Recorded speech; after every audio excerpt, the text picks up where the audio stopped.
Bonjour, mon nom est Marc-Olivier Caisse. Donc, pour la question 1, les délais sont réduits parce que l'approvisionnement en matière première, qui est le grain, se fait à la ferme qui est juste à côté, la ferme sans gluten. Ça réduit les délais d'approvisionnement. Puis ensuite, la qualité, puisque l'usine utilise un filtre presse. C'est la première brasserie au Québec à utiliser ce procédé-là, donc ça démontre une certaine qualité. Pour la question 2, l'intrant, c'est le grain. Un exemple de processus de transformation, le grain fariné est ensuite trempé dans l'eau chaude afin d'en extraire le sucre. Donc, c'est un processus de transformation.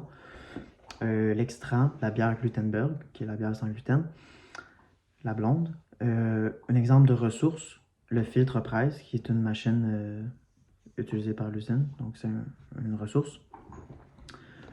Pour la question 3, les types de processus, c'est le traitement.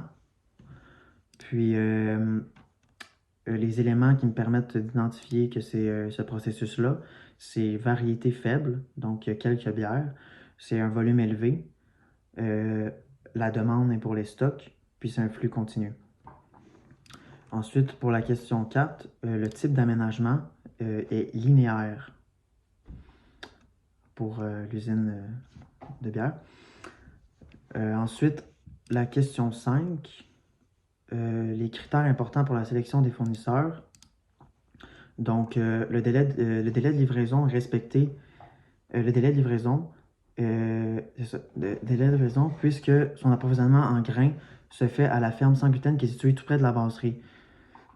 Donc, ça permet de mieux respecter les délais de livraison, puis de ne pas avoir de problème à ce niveau-là. La qualité est un autre critère, puisque le grain est soumis aux normes de qualité canadiennes, donc du même pays. Donc, la ferme est située juste à côté. Donc, on est sûr que l'approvisionnement du grain va être d'une certaine qualité, puisque c'est soumis aux mêmes normes, c'est le même pays. Donc, on est sûr que ça va quand même être une bonne qualité.